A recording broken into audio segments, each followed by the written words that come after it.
জাতীয় সংসদ নির্বাচন উপলক্ষে নির্বাচনী এলাকাসমূহের পুনর্নির্ধারিত সীমানার বিষয়ে দাবি আপত্তির ওপর তৃতীয় দিনের শুনানি চলছে।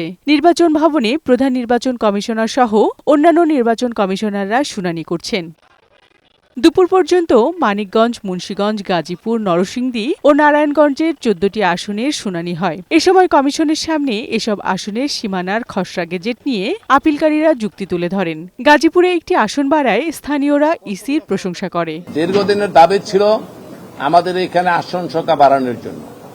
সেই আলোকে আমাদের বিজ্ঞ নির্বাচন কমিশন বাস্তবতার প্রেক্ষিতে সময়োপযোগী সিদ্ধান্ত গ্রহণ করে 5টির জায়গায় 6টি আসন আমাদেরকে উপহার দিয়েছেন।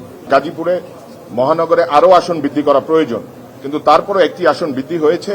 সেজন্য আমরা আজকে নির্বাচন কমিশনকে ধন্যবাদ জানিয়েছি। মানিকগঞ্জে জনসাধারণের দাবি নিয়ে আমরা আজকে এসেছি যে আমাদের যে 2001-এর যে আসন ছিল সে আসনে আমরা ফিরে যেতে চাই। আমরা রাজনৈতিক, সামাজিক, ভৌগোলিকভাবে আমরা মনে করি নারায়ণগঞ্জের মানুষ বঞ্চিত হচ্ছে এবং সেই বঞ্চনার প্রতিবাদ জানাতে আজকে আমাদের এখানে উপস্থিতি। বিকেলে ঢাকার 13টি আসনের খসড়া সীমানার উপর আসা দাবি আপত্তি নিষ্পত্তিতে শুনানি হবে।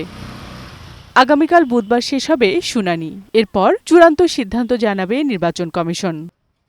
বিউটি সমাদ্দার, বৈশাখী সংবাদ, ঢাকা।